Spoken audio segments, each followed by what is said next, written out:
Em nome de Jesus. Amém e amém. Amém. Amém. Louvado seja o nome do Senhor. Estava aqui pensando, sabe? Não sei quantos estão acompanhando aí na televisão. Mas olha o que eu vou falar aqui antes da gente começar a nossa conversa agora sobre esse assunto da comunhão do povo de Deus no tempo do fim. Tem gente que não está nem sabendo aí, viu? Nos estudos bíblicos que a gente faz, a gente diz que um dos sinais da volta de Jesus é a queda das estrelas, que aconteceu em 1833, se não me engano. Se estiver errado da data, não tem problema, mas foi há mais de 100 anos atrás, 1833. A queda das estrelas. Novembro de 1833. Muito bem. Então vejam só. Alguns teólogos dizem que esses sinais se repetiriam um pouco antes da volta de Jesus, né? E eu não quero, de forma alguma, fazer alarde aqui, mas quero sim chamar a sua atenção para o que está acontecendo. Hoje à noite, na virada de 30 para 31, haverá uma chuva de meteoros similar àquela que aconteceu em 1833, que as pessoas ficaram desesperadas pensando que era o fim do mundo. Uma chuva de meteoros gigantesca que vai ser vista principalmente nos Estados Unidos. Em alguns lugares do Brasil vai poder ser visto. E aí eu fico pensando, né? Quando Jesus falou, olha que interessante. Quando Jesus estava com os discípulos falando do tempo do fim, ele disse: haverá sinais no sol, no céu, na lua, nas estrelas. E falando da lua, algum tempo atrás, algumas poucas semanas, a lua estava de sangue, vermelha como sangue. E parece que você está ouvindo Jesus falar. E ele diz: as estrelas cairão do firmamento. E agora, em 2022, um ano tão significativo, na minha opinião, com tantas coisas acontecendo, nós vamos ter uma chuva de estrelas sem precedentes, coisa que aconteceu há mais de 100 anos atrás, agora está se repetindo. Não seria porque Deus está chamando a atenção das pessoas para olharmos para o firmamento? Quando essas coisas começarem a acontecer, erguei as vossas cabeças, porque a vossa redenção se aproxima. Olhem para o céu. Já olhamos para o céu semana passada para vermos a lua de sangue. Coisa mais linda aquele fenômeno. E é um sinal profético, claramente profético. Também vamos ver hoje uma coisa que aconteceu há muito tempo, que os adventistas olhavam para esse acontecimento como um sinal gigantesco da brevidade da volta de Jesus. Olha que coisa interessante. Vai acontecer de novo, de hoje para amanhã. Queridos, eu não sei quantas horas, quantos dias, quantas semanas, meses ou anos nós temos para ver o Senhor Jesus voltar. Pode ser que demore, mas eu tenho uma certeza, que nós somos uma geração especial, privilegiada, porque estamos muito perto de vê-lo, muito perto de encontrarmos o nosso Salvador. Eu acredito nisso. E como a gente já estudou, o problema da tardança se resolve assim: quando ele volta, ou quando a gente dorme, quando a gente morre. Se eu morrer hoje, Jesus voltou para mim. Então, é imediata a necessidade de preparação. Eu fiz essa abertura justamente para perguntar para o meu irmão aqui: Robinho, fala para a gente um pouco sobre o texto que eu te enviei do Eventos Finais, que fala a respeito da comunhão do povo de Deus nesse tempo do fim. Será que, quando a gente vê milagres acontecendo, Deus começando a agir na igreja, é momento de parar de orar e de buscar, porque ele já chegou, agora o Senhor já disparou a realizar prodígios e sinais entre o povo de Deus para chamar a atenção do mundo? Mas será que existe algum momento até a volta de Jesus em que a gente vai poder descansar no que diz respeito à questão da comunhão? O que é que o texto diz aí para a gente? Comenta com a gente aí. Certamente que não, porque mesmo em nossas vidas, quando a gente olha para trás, nós encontramos muitos momentos em que Deus manifestou o seu poder, manifestou a sua glória, curando pessoas, atendendo pedidos impossíveis e Deus realizando. Muitas vezes, como pastores, a gente vai pregar e muitas vezes sentimos que Deus nos abençoou naquela pregação, a igreja vibra com aquilo, mas não podemos de maneira alguma baixar a guarda, não podemos. Lemos em Lucas 22, 32, o que aconteceu com Pedro. Pedro participando das missões que Jesus enviava, Pedro ali envolvido e assistindo com seus olhos milagres nunca vistos na história da humanidade. Coisas tremendas, como cego de nascença recebendo visão, como pessoas tetraplégicas levantando, e Pedro vendo tudo aquilo ali, a multiplicação dos pães. Jamais na história Pedro tinha visto tantas coisas, mas o verso 31 e verso 30 nos diz assim, do Lucas 22, Jesus falando: mas Pedro, eu orei por você, para que a tua fé não desfaleça. E quando você se converter, fortalece os teus irmãos. Simão, Simão, Satanás pediu vocês para peneirá-los como trigo. Então, olha bem, pastor Semei, pastor Gondim, nós estamos num momento agora em que cremos que estamos nos aproximando possivelmente dessa última geração. Nós estamos vendo todas essas coisas acontecendo. E será que Satanás ele está com menos ira?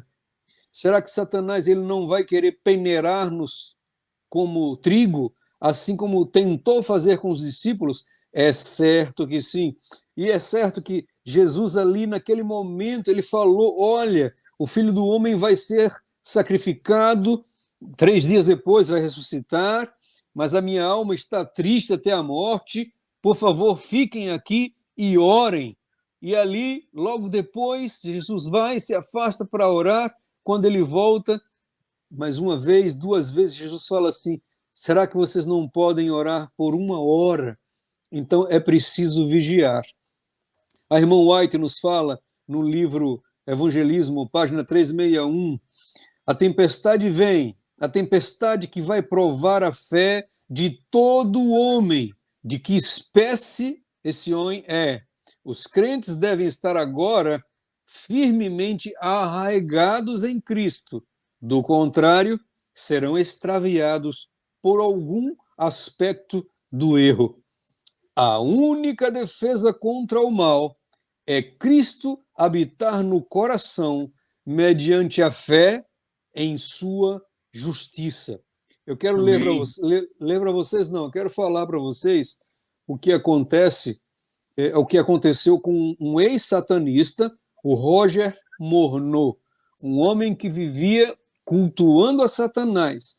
Um dia decidiu entregar a vida a Cristo e foi constantemente ameaçado. Na verdade, a vida, depois que ele se converteu, a vida inteira ameaçado por Satanás, pelos satanistas, pelos espíritos maus. E qual era a receita de paz de Roger Morneau? Qual era a receita de comunhão desse ex-satanista? Simplesmente o que ele falou, eu descobri há poucos meses atrás, e é o que eu estou fazendo todas as manhãs e todas as noites antes de dormir. O Roger Morneau simplesmente ele abre a Bíblia em Mateus 27. Mateus 27, quando começa ali o julgamento de Jesus com Pilatos, e vai até aquele momento que o centurião fala: verdadeiramente esse era o Filho de Deus. Roger Morneau, todas as manhãs ao acordar, ele lia essas palavras de Mateus 27, e antes de dormir também.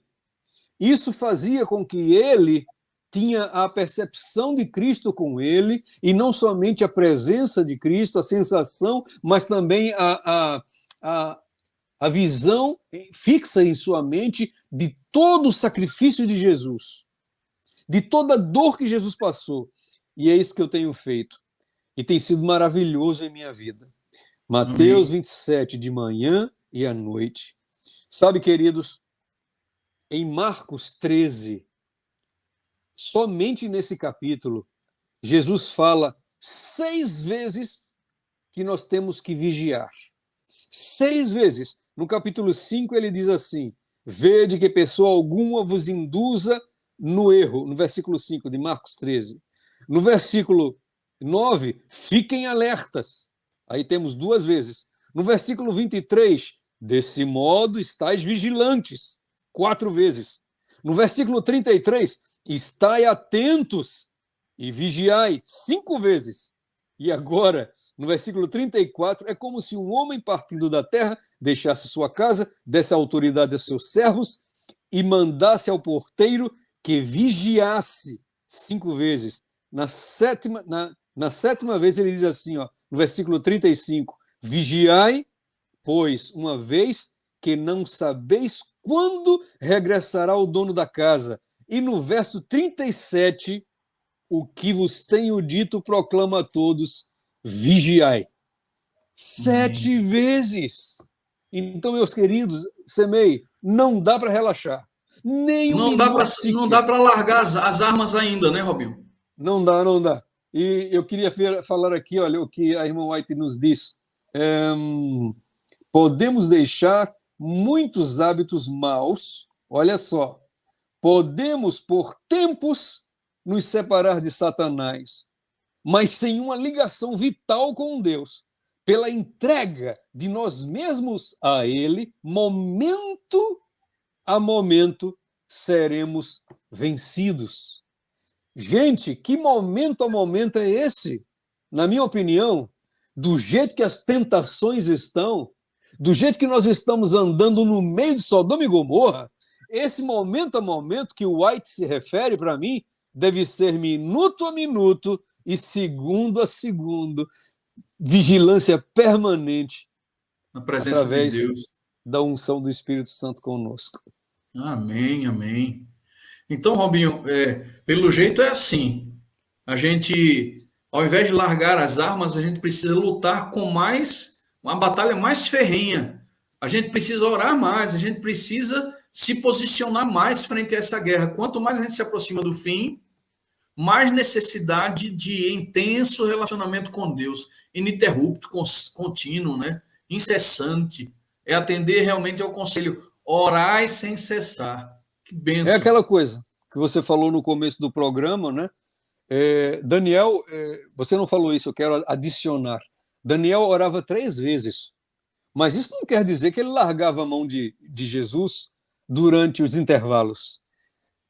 Agora eu vou falar o que você falou. É necessário uma compreensão, um estado de entendimento que a presença de Deus está ali comigo, naquele momento, cada minuto. Contínua presença de Deus. E assim a gente vai vencer, sim, pela graça dele. Amém, amém, amém. É isso aí, Lito. Eu gostaria que você falasse de uma outra questão, porque quando a gente fala de preparo, quando a gente fala de busca, porque as coisas estão se intensificando, a necessidade está crescendo da gente ter mais de Deus na vida da gente, buscar mais. Aí a gente, muitas vezes, tem alguém que se levanta e diz assim, mas eu não consigo, eu tenho pouco tempo, eu tenho indisposição. Eu já vi gente dizer assim, que quando pega a Bíblia para ler, dá sono, e a pessoa não consegue ler a Bíblia.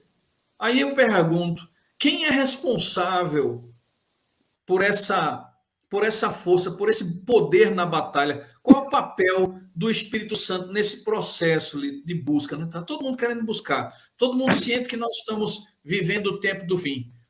O que é que a gente pode ter na pessoa do Espírito Santo? O que é que ele pode fazer por nós nesses últimos dias?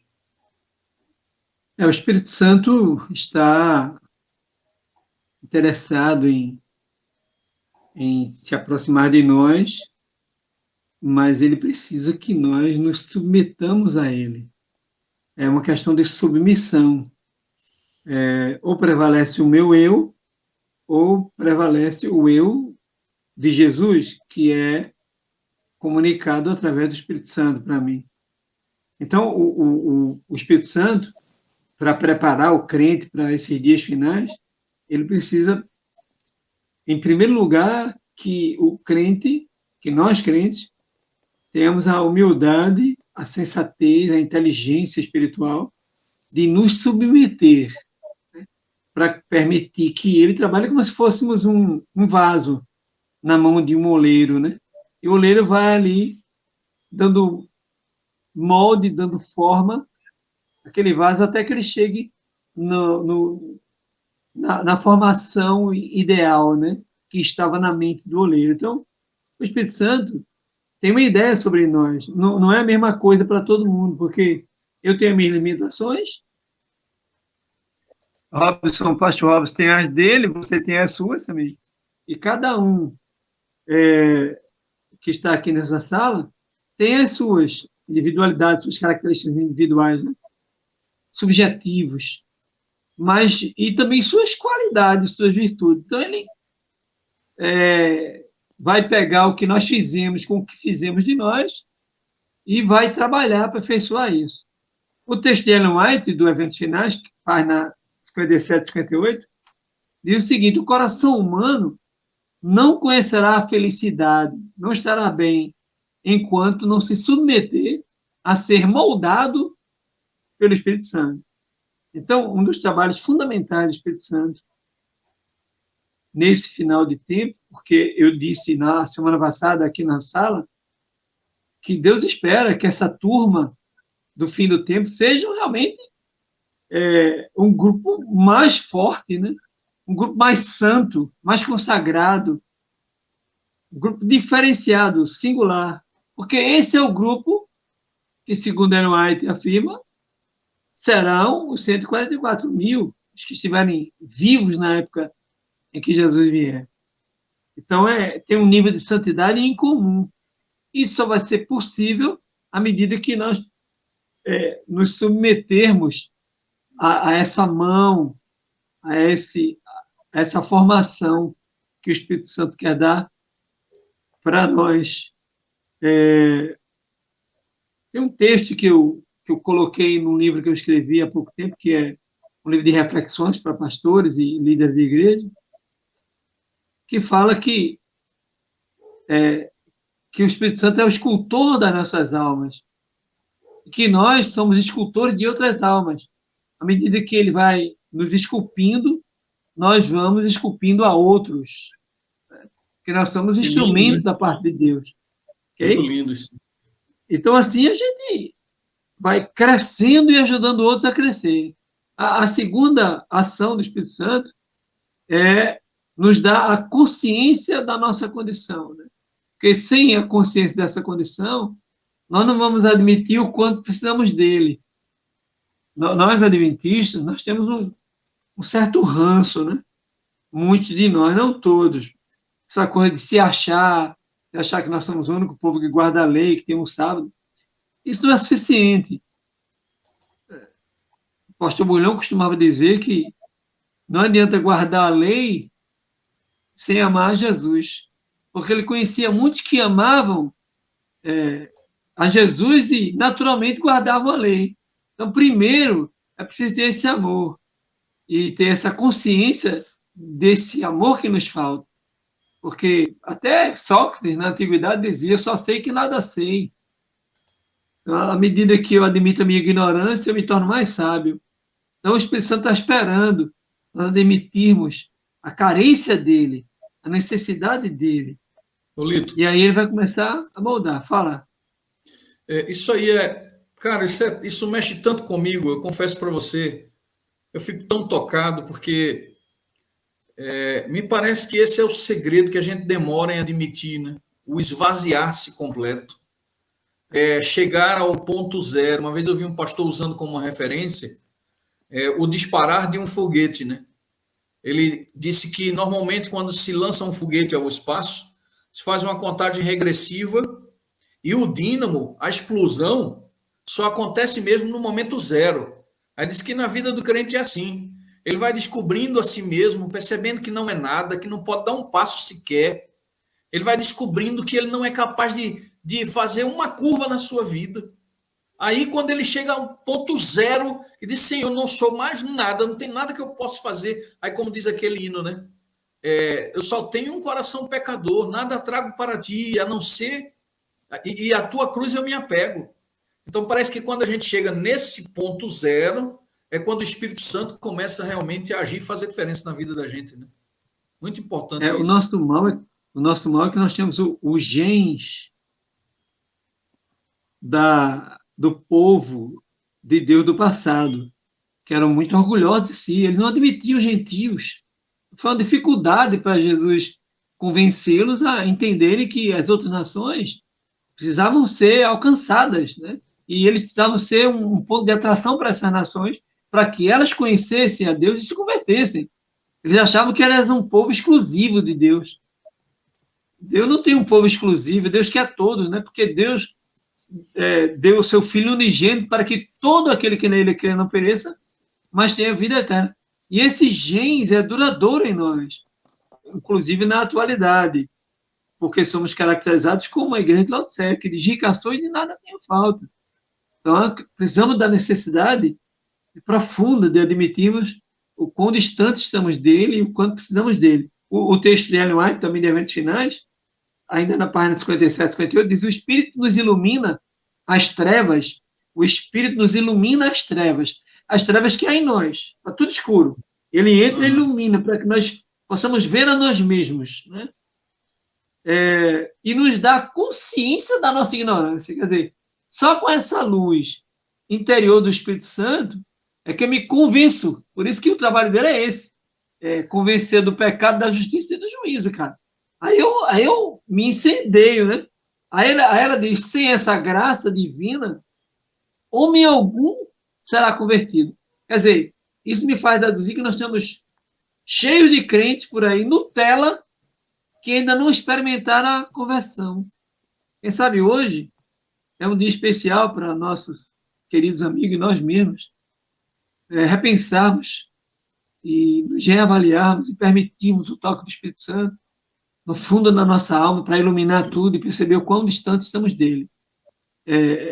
Sócrates dizia isso, né? Quanto mais eu admito a minha ignorância, mais eu me aproximo da sabedoria. E quanto mais eu me aproximo do total do saber, eu percebo o quanto distante eu estou.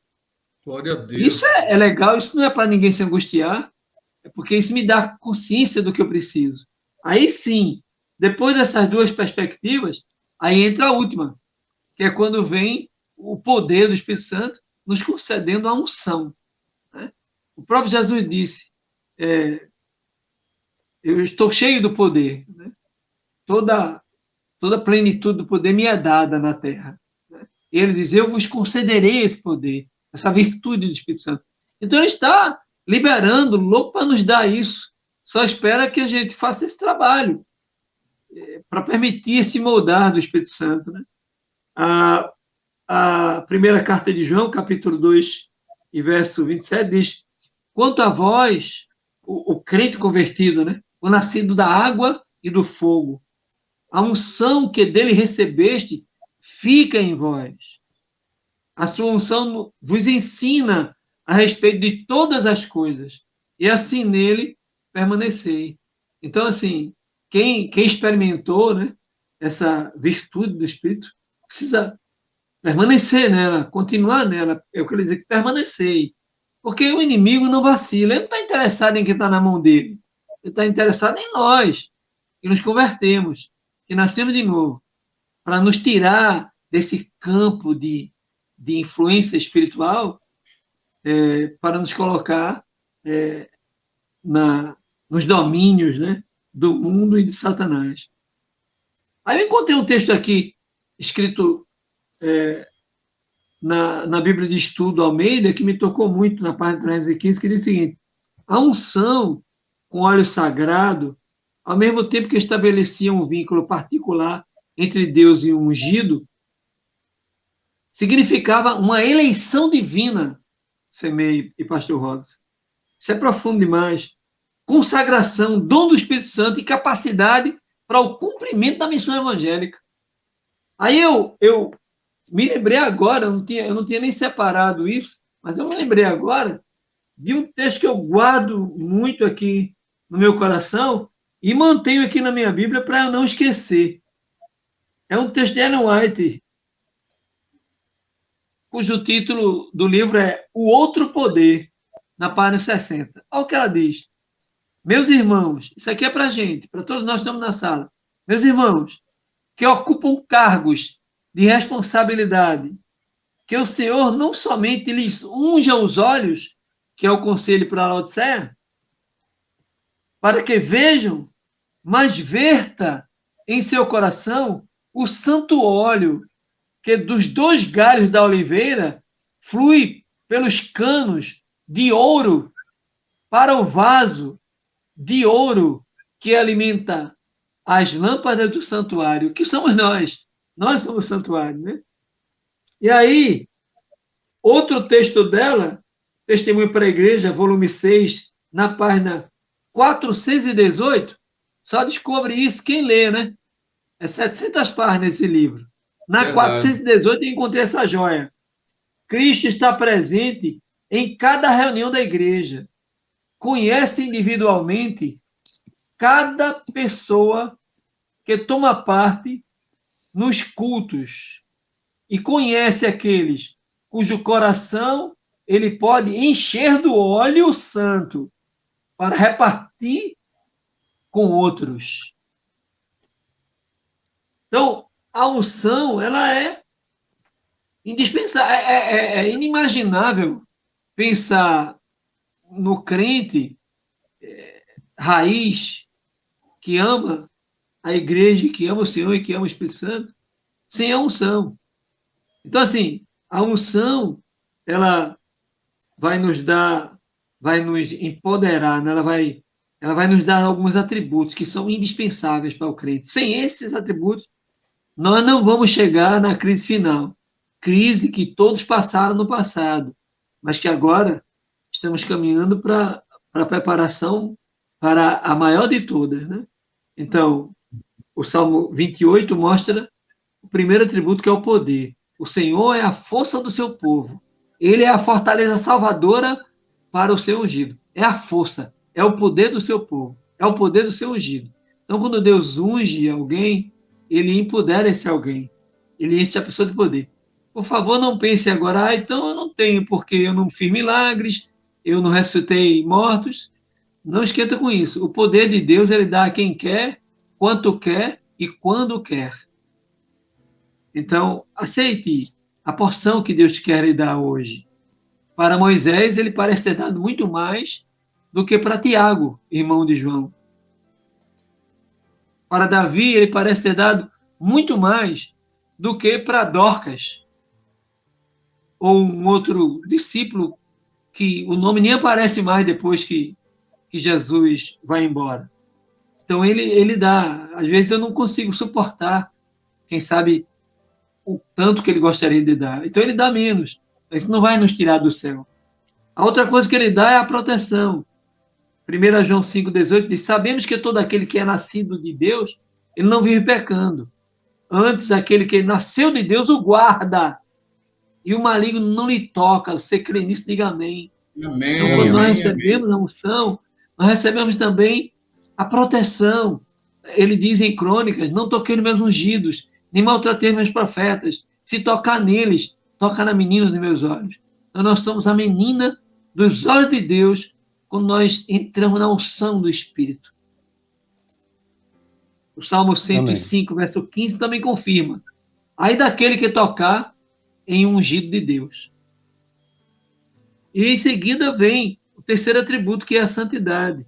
Lucas 1, 74, 75 diz: fizeram também de ouro puro a lâmina, libertados da mão dos nossos inimigos, o serviríamos sem temor e em santidade perante ele todos os dias da nossa vida.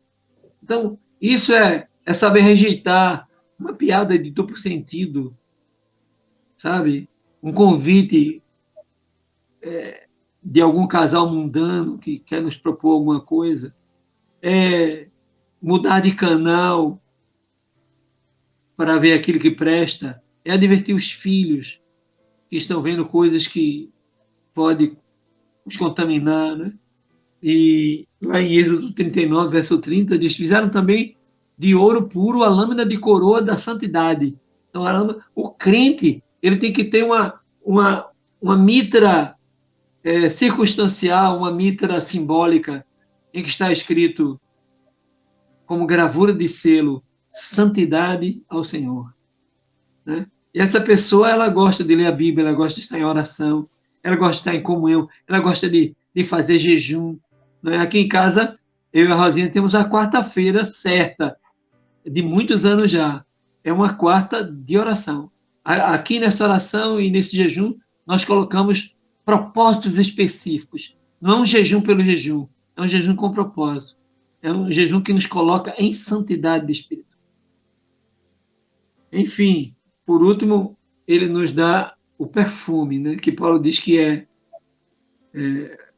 o bom perfume de Cristo. Né? 2 Coríntios 2, 14, ele diz: graças, porém, a Deus, que em Cristo sempre nos conduz em triunfo e por meio de nós difunde em todo lugar o cheiro do seu conhecimento.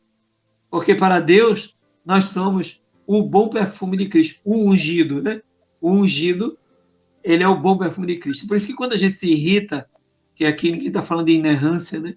Aí nós nos tocamos, porque nós sabemos que Deus nos colocou nessa vida para enriquecer o outro, seja quem for o outro. O meu vizinho, a minha comunidade, o meu colega de igreja, o meu colega da escola, né? O meu pai, a minha mãe, o meu filho, a minha esposa, o marido, enfim, a pessoa que convive conosco, por pior que ela seja, nós temos que ser para ela o bom perfume de Cristo. Amém. Então, Amém. que nessa noite nós nos apeguemos muito mais profundamente à comunhão com o Espírito Santo, porque é ela que nos dá e renova todas as manhãs a nossa unção, e é dela que o Espírito, que Deus e que Cristo precisam para concluir essa obra. Ela vai ser concluída só por ungidos do Senhor. Aqueles que se moldaram, se colocaram na mão de Deus, e a duras penas, mesmo sofrendo, dando mancada, mas o Espírito é bom, né? Que ele nos toca e nos faz a perceber essa luz do interior. Opa, E nos errei com transforma, minha né? esposa. Isso, errei com meu filho, errei com a minha igreja, errei com meu Deus.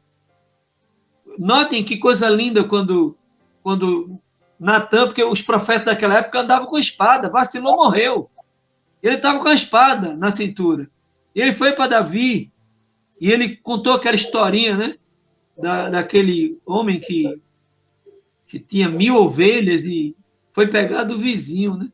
E aí perguntou para Davi o que esse homem merecia. Davi disse: merece a morte, chama ele agora. E aí Natan disse: olha, o Senhor é esse homem. Aí a luz do Espírito Santo inundou o coração escuro naquele momento circunstancial que Davi estava vivendo, né? Que não só adulterou, mas também mandou matar o seu maior general, enfim. Veio a luz. Então, se com um pecado tão grave Davi alcançou a luz, devemos manter a nossa esperança, porque em nossas vidas, que não cometemos pecados tão graves, o Senhor nos toca e nos faz perceber, pela luz do Espírito, o erro que cometemos. Aí a gente acorda, pede perdão a Ele e vamos para frente, para cima, porque Ele está voltando e quer nos levar. Amém? Glória a Deus, amém, amém, Deus seja Elias. louvado. Enquanto você estava falando aí, eu lembrei de um texto de Isaías, porque a guerra foi declarada, né? Desde a rebeldia de Satanás no céu até a sua destruição completa, a guerra está aí. Mesmo depois dos 1000 anos, Satanás ainda vai intentar contra o povo de Deus, né? Uhum. A guerra está declarada, mas tem um texto de Isaías que é fantástico. Diz assim: vindo o inimigo como uma corrente de águas, o Espírito do Senhor arvorará contra ele a sua bandeira. Amém. Quem não quer essa bandeira hasteada e fincada na frente da sua casa, essa proteção que o pastor Gondim falou, porque o ungido, o diabo não lhe toca.